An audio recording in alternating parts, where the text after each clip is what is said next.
Good morning बच्चों। आज की गणित की कक्षा में हम ठीक पहले और ठीक बाद की संख्याओं को सीखेंगे।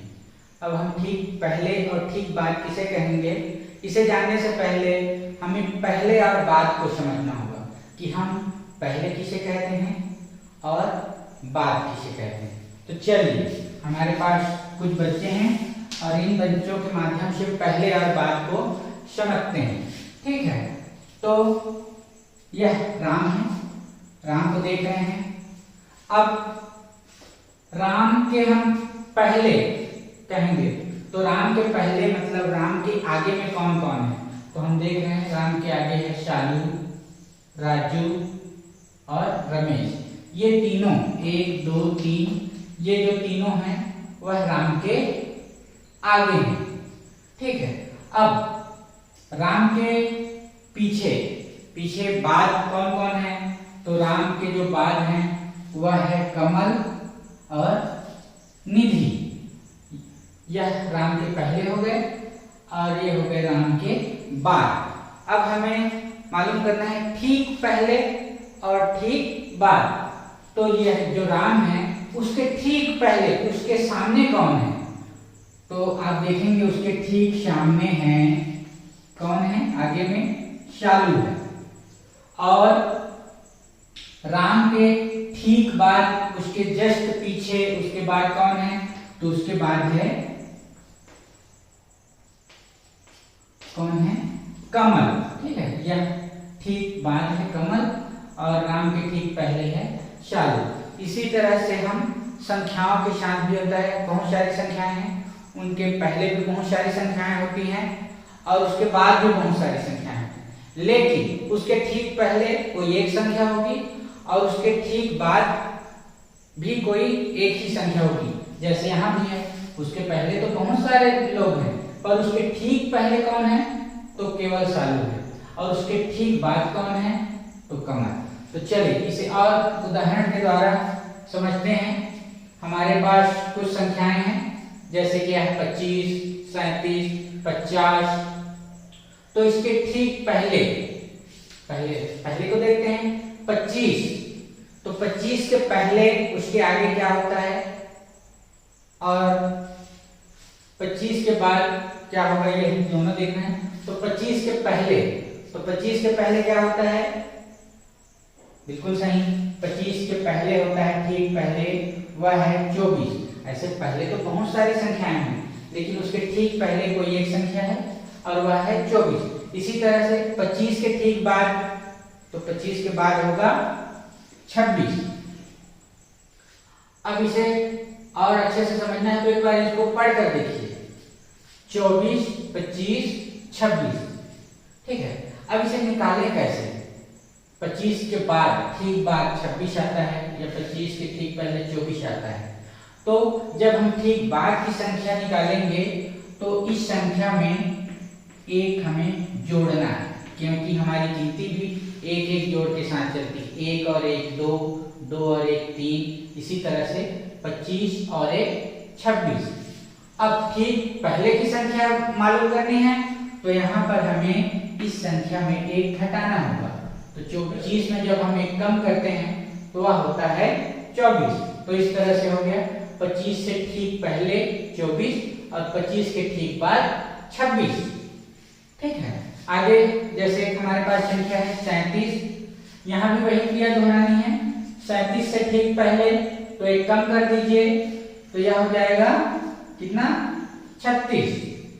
और 37 के ठीक बाद कोई संख्या, तो 37 के ठीक बाद मतलब एक हमें जोड़ना है, तो 37 में एक जोड़ेंगे तो होगा 38। चलिए आगे बढ़ते हैं। यह है 50। 50 में ठीक पहले मतलब एक कम कीजिए, तो 50 में हम एक कम करते हैं तो वह होगा 49। और 50 में हम एक जोड़ लेते हैं तो वह होगा 51।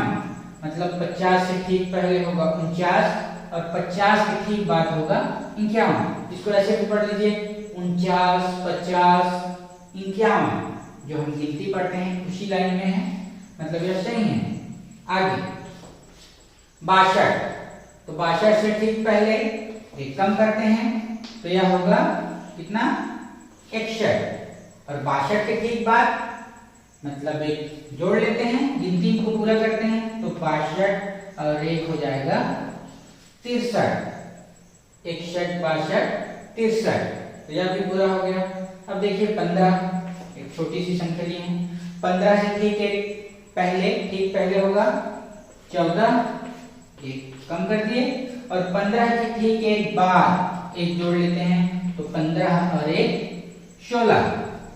इसी तरह से हमारे पास और है, जैसे इसे पढ़कर देखते हैं 425। तो 425 के ठीक पहले तो यहां भी वही करना है, 425 में घटा दीजिए पहले की संख्या मालूम करने के लिए, तो हमारा हो जाएगा यह 4 2 4 मतलब 424 और 425 के ठीक बाद तो एक जोड़ लीजिए तो 425 धन 1 तो यह 5 और 1 6 2 और 4 यह हो गया 426। 424 425 426 तो 425 के ठीक पहले 424 और 425 के ठीक बाद 426। आगे चलते हैं 810। तो 810 से पहले होगा एक कम करेंगे तो 809 और 810 के ठीक बाद होगा 811। इसे भी पढ़ लीजिए 809 810 811। तो हमें यही करना है कि किसी संख्या में अगर हम एक कम करते हैं तो वह ठीक पहले की संख्या होगी और अगर हम उसमें एक जोड़ देते हैं या एक बढ़ा देते हैं तो वह ठीक बाद की संख्या होगी। अभ्यास हम कुछ बड़ी संख्याओं के साथ करके देखते हैं। तो हमारे पास जैसे एक संख्या है 4864। यहाँ हम लिखना है ठीक पहले की संख्या और यहाँ लिखना है हमें ठीक बाद की संख्या। ठीक है, तो हमारे पास है हम संख्या 4864। तो 4864 के ठीक पहले तो एक हम कम कर देंगे तो यह क्या होगा, बिल्कुल सही, यह होगा 4863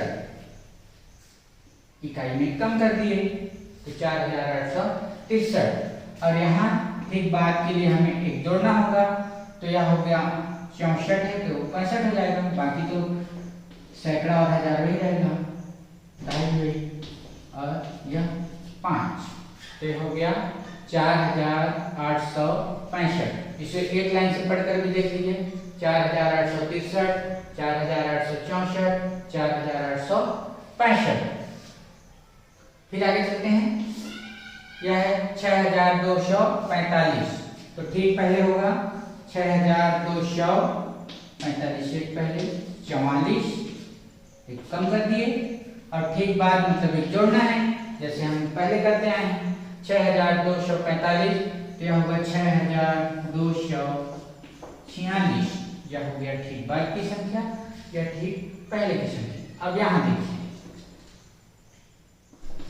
ठीक है, ठीक पहले की संख्या 999 के ठीक पहले तो 999 के ठीक पहले होगा 998। अब 999 के बाद क्या होगा, यहाँ पर हम अटक सकते हैं कि 999 के बाद क्या होगा या क्या आना चाहिए। तो उसके लिए हम क्या करें, जो मैंने बताया है एक जोड़ दीजिए 999 धन 1। अब जोड़िए, यहाँ से पता चल जाएगा 9 और 1 10 की 0 और यहाँ हो गया हासिल 1 और 9 फिर हो गया 10 की 0 हासिल 1 और 1 और 9 10। अब बताइए इसको कितना पढ़ेंगे, तो यह होगा 1000। ठीक है, तो 999 के पहले की संख्या जो होगी वह होगी 998 और 999 के ठीक बाद की संख्या होगी वह 1000। इसे हमने पिछली कक्षाओं में भी पढ़ा है। 3 अंकों के सबसे बड़ी संख्या के बाद 4 अंकों की सबसे छोटी संख्या आती है, या 2 अंकों की सबसे बड़ी संख्या के बाद 3 अंकों की सबसे छोटी संख्या आती है। चलिए आगे चलते हैं। 728। 728 से ठीक पहले तो यह होगा 727, और 728 के ठीक बाद यह होगा 729। 727, 728, 729। तो ऐसे और भी हम ढेरों सवाल हल कर सकते हैं। अभी हमने ठीक पहले और ठीक बाद की संख्या को जाना। ठीक पहले और ठीक बाद की संख्या को और भी नामों से जानते हैं, जैसे पूर्ववर्ती और परवर्ती संख्या। पूर्ववर्ती संख्या मतलब होता है ठीक पहले की संख्या। पूर्व माने पहले, पूर्व का मतलब ये होता है पहले। तो पूर्ववर्ती संख्या का मतलब हुआ ठीक पहले की संख्या। और इसी तरह परवर्ती संख्या को हम कहेंगे ठीक बाद की संख्या। पर माने बाद, तो परवर्ती संख्या का मतलब हुआ ठीक बाद की संख्या। चलिए इसे छोटे से परिभाषा के रूप में देखते हैं। किसी संख्या के ठीक पहले, ठीक है ना, किसी संख्या के ठीक पहले की संख्या को पूर्ववर्ती संख्या कहते हैं। जैसे मैंने अभी कहा, पूर्व का मतलब होता है पहले। तो जैसे उदाहरण है हमारे पास 45 का पूर्ववर्ती संख्या, ठीक पहले की संख्या ना, ठीक पहले की संख्या। तो पूर्ववर्ती, तो 45 का पूर्व मतलब 1 घटाना होगा, 1 कम करना होगा। 45 का पूर्ववर्ती कितना हुआ, 1 कम करेंगे तो 45 से ठीक पहले आता है 44। इसे कुछ इस तरह से भी बता सकते हैं। 1 कम कर दीजिए, 5 में से 1 गया 4 और 4 ये 44। इसी तरह 163 का पूर्ववर्ती संख्या, ठीक पहले की संख्या, यहाँ भी वही 1 कम करना है, तो 163 ऋण 1। देख लीजिए, 3 में से 1 गया 2, 6 और 1, तो हो गया 162। 163 का पूर्ववर्ती संख्या या ठीक पहले की संख्या होगी 162। अब आते हैं परवर्ती संख्या। परवर्ती संख्या हम किसे कहेंगे, तो किसी संख्या के ठीक बाद की संख्या, किसी संख्या के ठीक बाद की संख्या को हम परवर्ती संख्या कहते हैं। और परवर्ती संख्या ज्ञात करने के लिए या ठीक बाद की संख्या ज्ञात करने के लिए हम क्या करना पड़ता है, 1 हम जोड़ देते हैं उस संख्या में। तो जैसे 85 का परवर्ती संख्या मतलब हमें 85 में 1 जोड़ देना है, तो यह कितना हो गया, 5 और 1 6 और 8, तो यह हो जाएगा 86। 85 का परवर्ती संख्या या ठीक बाद की संख्या होगी 86। और 291 का परवर्ती संख्या, यहाँ भी वही करना है ना, 291 में 1 जोड़ दीजिए, तो 1 1 2, यह 9 और यह 2, तो वह हो जाएगा 292। मतलब 291 का परवर्ती संख्या या ठीक बाद की संख्या क्या होगा, वह होगा 292। इसी तरह से आप और भी ढेरों अभ्यास